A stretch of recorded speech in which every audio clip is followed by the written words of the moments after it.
Hey everybody, welcome back to History Student Reacts. Today we'll be watching Hannibal Part 2, Across the Alps by HistoryMarche. So, this is the second episode in our series on Rome's greatest enemy, Hannibal Barca.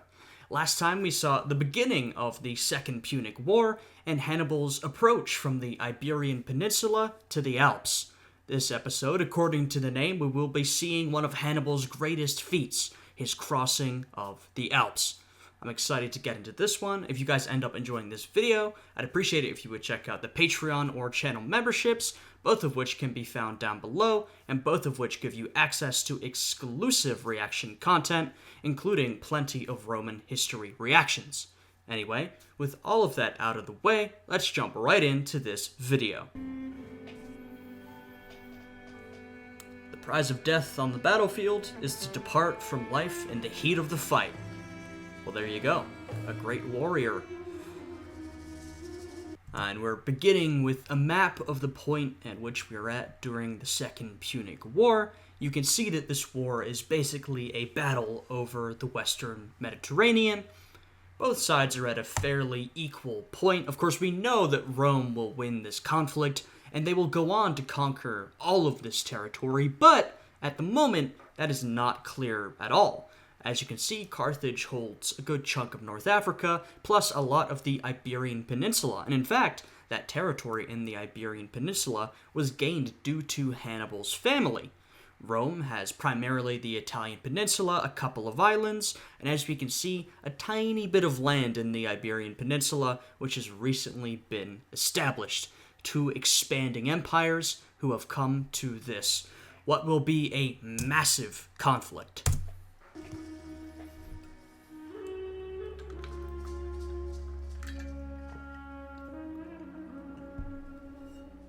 It is the year 218 BC. As Roman legions under consul Tiberius Sempronius Longus sail south to invade Carthage itself, Gnaeus Cornelius Scipio Calvus is consolidating Rome's position in Iberia, while his brother, consul Publius Cornelius Scipio, rushes back to the Po Valley to take command of the Roman army there. Yes, so last time we saw that Longus was heading south to confront Carthage in their capital, the city of Carthage, and the Scipios had split up, one heading to Iberia and one staying in the Po Valley to fight Hannibal, who was heading right in that direction.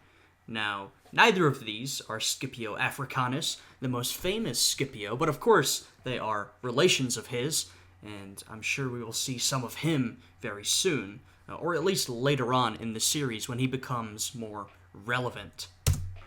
And stop Hannibal. Both sides are confident of victory. Alright, right into part 2.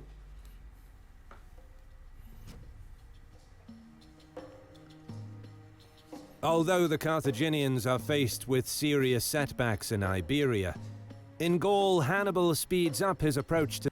Yep, and we talked about last time, and as I mentioned at the beginning of this video, we can see that there is a little bit of Roman territory in Iberia. Before this conflict, that was not officially Roman territory. Now, Rome had claimed some of the tribes in that area as allies, but this conflict, which had recently broken out, has already given Rome a bit of an opportunity to expand its territory. So that's already a win for the Romans. But outside of that, which isn't a super big deal, I would say that Carthage and Rome are still fairly evenly matched. Though you have to remember, they were mostly evenly matched throughout the First Punic War, but Rome managed to get the advantage by the end. And Rome imposed some fairly harsh peace terms on Carthage. So Rome is coming into this as sort of the reigning champ, though it's a pretty even matchup. To the Alps, when he befriends the Allobroges tribe by adjudicating in a dispute between two royal brothers over who should rule. Yes, though, of course, this territory, if we're talking about Cisalpine Gaul, which is the territory on the near side of the Alps, and Transalpine Gaul, which is Gaul on the far side of the Alps. If we're looking specifically at Cisalpine Gaul, or the Po Valley, this is a territory which would really become integral to the Roman Empire. I mean, one of the core territories of Rome. At this point, it is still rather unfamiliar to the Romans. They've only began to conquer it recently. You can see they don't have complete control over it. There's a lot of tribes in this region which might still be willing to oppose Rome and side with Hannibal. The seemingly grateful new ruler of the tribe, Brancus the Elder, provides the Carthaginians with supplies, warm clothes, food, and guides. And so begins Hannibal's perilous journey through the Alps.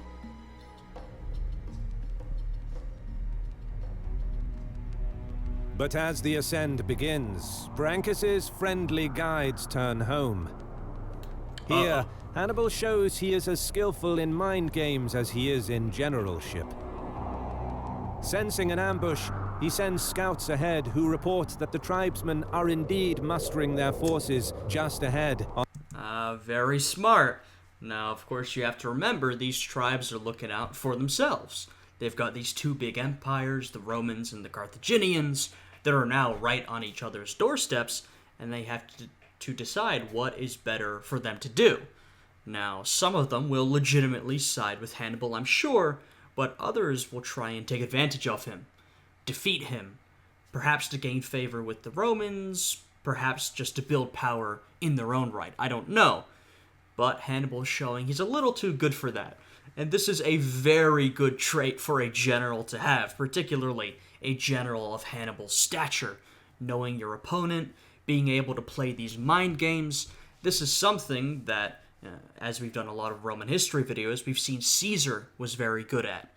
Caesar was very talented at these sort of mind games, being able to read his opponent. And we're seeing that Hannibal's probably good at that too. I imagine that's going to be very beneficial throughout his career. On higher ground near their settlement, waiting to attack the passing Carthaginian column. With a select group of experienced troops, Hannibal sneaks up to a position overlooking the tribal settlement and plans his next move. As night falls, he signals his army to proceed marching. Spotting the movement, tribal sentries raise the alarm, and, just as Hannibal had hoped, an attack begins on... Oh no, this tribe. I don't know exactly how this battle is going to turn out. I have a feeling they're screwed. You know, they've made this deal with Hannibal, but in reality, they're trying to set a trap. They think they pulled one over on him. Yeah, this Carthaginian doesn't know what he's doing. This is our territory. In reality, I think they're about to be in a lot of trouble. The Carthaginian column. Expecting the impending attack, Carthaginian troops below stand fast on the precipice. A swarm of tribal warriors smashes into their solid defensive line, the initial push throwing many over the cliff's edge.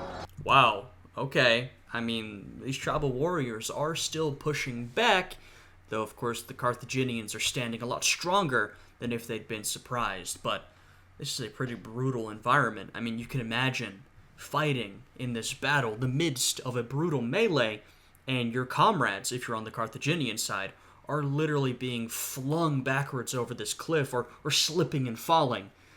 That's certainly encouragement not to falter. I mean, if your option is to keep fighting the enemies in front of you or to fall backwards to your death, your better option is to keep fighting and not take a step back. But the Carthaginians hold their ground, and the tribesmen soon realize that they have fallen into a trap. Uh-oh. Hannibal rushes downhill, while Carthaginian troops from below simultaneously begin pushing uphill. Many tribesmen are cut down in a matter of minutes, their morale broken by the lightning-fast Carthaginian counterattack. Not to mention, you saw they had a little comment there, what are these huge beasts? I'm sure the Carthaginian elephants certainly did not help the morale of these tribal warriors, seeing these massive elephants who... maybe they have heard of them, maybe they haven't, but for the first time ever, they're seeing these great beasts of war. This is going to be, I think, a recurring factor whenever we see elephants in a battle, but that's got to be an incredibly intimidating and probably frightening thing to see for the first time. With the enemy driven off, Hannibal and his men turn their attention towards the village. They storm the tribal settlement and seize all of their winter provisions. At dawn, the Carthaginian march resumes. Well, would you look at that? So, Hannibal did get betrayed, but he managed to effectively fight off this trap, and he's gathered some winter supplies, which is honestly a better position than he would have been if these tribesmen had just agreed to be his guide and decided not to betray him. He's gotten some supplies, that puts him in a better position. Over the following 3 days, the marching column continues unopposed. But all that changes on the 4th day as the Carthaginians enter a narrow gorge where they are met by several tribal chiefs who offer friendship, hostages, and guides. Suspecting that the Gallic tribes from these parts are no friendlier, Hannibal accepts their offer, but takes precautions by secretly moving the vulnerable baggage train and cavalry to the front of the column, and positions his heavy infantry in the rear. Yeah, this is also sort of reminiscent of Caesar, though of course Caesar would come far after this. You're in a situation where it's not in your best interest to fight every single tribe you come across, but you are very wary of these offers of friendship and allegiance. So you, on face value, accept them. You accept these offers, but behind the scenes, you're preparing for another battle or another ambush, which you believe is coming, and in this case, and very many times in the case of Caesar, you're probably right that an ambush is coming.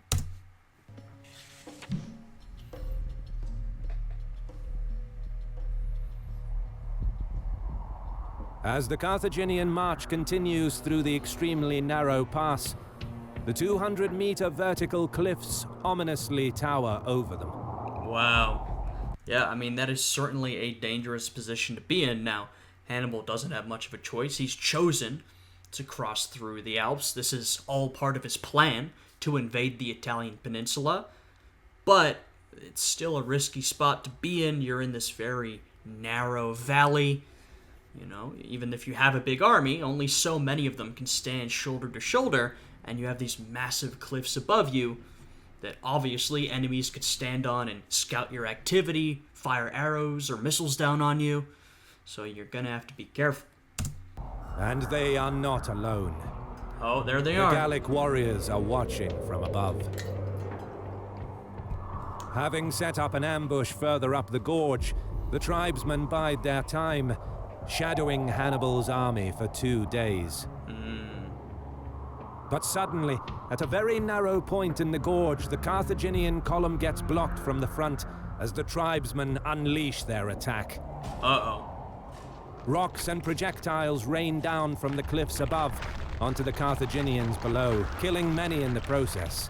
This is tough because obviously Hannibal knew something like this could happen, but how much preparation can you do when you're in such a vulnerable position? Animals panic and trample over soldiers who hopelessly look for cover. The main Gallic force appears behind the Carthaginian column and charges their rear, expecting weakest resistance there as they hope to...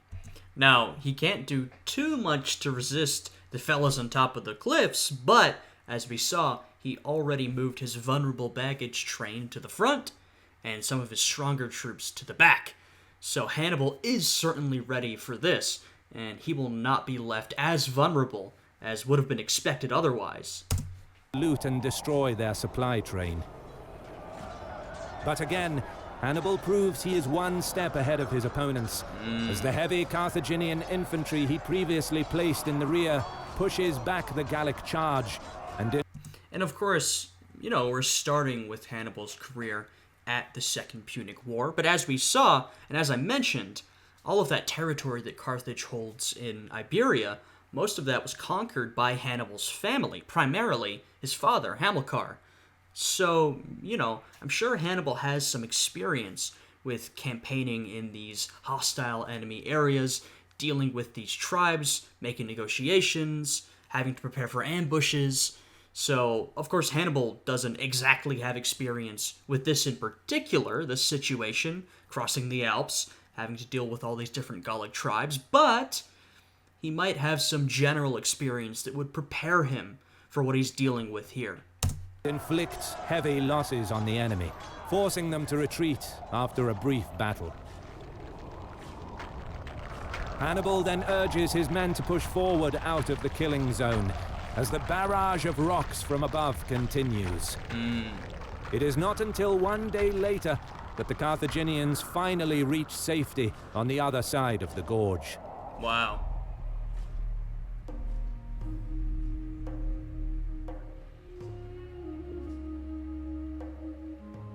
The last of the Allobroges' attacks is beaten off, but the remorseless fighting against the Gallic tribes took its toll on Hannibal's army. Yeah, I mean, remember, the whole idea is that he crosses the Alps, invades the Italian peninsula, and then ravages Roman territory, fighting and defeating these Roman soldiers. Scipio is waiting for him. And so having to fight these repeated battles against these Gallic tribes, particularly dealing with the damage he's taken from some of these ambushes, even though he was prepared, that's not a great position to be in when you're expecting more and more intense combat down the road. To make matters worse, the weather soon turns as winter comes early. Hannibal's troops find themselves battling heavy snowstorms. Traversing through rocky gorges and steep mountain slopes, many are swallowed by treacherous voids lurking just under the snowfall. Men, animals, and wagons slip and slither on the ice towards precipitous ravines and treacherous chasms. Finally, very dangerous crossing. Not to mention, some elephants attempted the crossing over the Alps. It's my understanding that most of them didn't make it, and from these sort of conditions and this sort of weather, you can understand why. Of course, there's the actual combat encounters, but there's also the treacherous narrow passes, the bad weather, the slippery ice. Pretty difficult for an elephant to cross in these sort of conditions. 9 days into the march, the Carthaginians set up camp just below the top of the pass as they wait for stragglers to catch up. 2 days later, Hannibal rallies his troops at the top and points to the panorama of Italy below. There he vows to his men, "You will have the capital of Italy, the citadel of Rome, in the hollow of your hands." That's a great, inspiring thing to say after such difficult circumstances. The remarkable thing is that Hannibal will see so much success. He will menace the Italian peninsula. He will become Rome's greatest enemy. But he will never capture the city itself. He will never capture Rome. So, in the end of the day, this is a broken or an empty promise. It won't happen. Of course, this is one of the crazy things about Hannibal's story. He does so much, and the Romans still win in the end. But, of course, we'll discuss a lot of that later. The other point is that you can imagine, after crossing through the Alps, fighting against these tribes, the dangerous circumstances, the bad weather, a lot of his men haven't made it. But those who remain are hardened veterans. Their loyalty has only been enhanced by this experience. So he has a smaller band of troops, but a very hardy, tough, and loyal band of men willing to follow Hannibal, really to the ends of the earth. And with that, they begin descending towards the Po Valley. But the slopes on the way down are far steeper and largely covered in ice. The treacherous terrain claims the lives of many more troops and animals. Adding to the hardship, a collapsed stretch of road forces the Carthaginian column to stop for 3 days amidst freezing conditions while the road is repaired. But finally, after braving these horrific conditions, the Carthaginians reach the foot of the Alps. Having lost nearly half of his army, Hannibal takes stock of his troops who suffered terribly during the crossing. Half. 50% loss rate. That's pretty bad. Probably sort of unsurprising, given that a lot of losses in ancient warfare, and honestly warfare up until the very modern era, came from weather, disease, bad environment, and Hannibal has had all of those in spades as he's crossed across this very impressive mountain range. So lost a lot of his men, but the point still holds that those who remain, at least once they get some food and rest, will probably be very tough. Of the 45,000 that set off through the Alps just 16 days ago, only 26,000 made it to the other side. There, the Roman army awaits. Yep, so next time I presume we'll see some actual conflict between Hannibal and the main Roman force under Scipio. A pretty tough crossing, but a successful crossing of the Alps. This is one of the things that Hannibal is really known for. I would say this is one of his more famous feats. And it's right at the beginning of the Second Punic War. I mean, of course, he's known for ravaging the Italian peninsula over the course of a few years and all of his impressive victories against the Romans. But this achievement, which actually involved very little combat, and particularly little combat against the Romans themselves, has been so well remembered in popular history. Such an impressive feat that we all remember it today. Just one of the many things that we remember about Hannibal. So yeah, I enjoyed this part. It was a relatively short part too. Some are longer than others. I'm excited to get to the next one. Hopefully we will see some combat between the Romans and Carthaginians, maybe a full-scale battle or two, I don't know. But yeah, I've been enjoying this series so far. If you guys have, I'd appreciate it if you would leave a like, subscribe, check out the Patreon and channel memberships, as I mentioned earlier, both of which get you access to exclusive reaction content. Anyway, I hope you guys are all having a good day today, and I will see you again next time. Goodbye.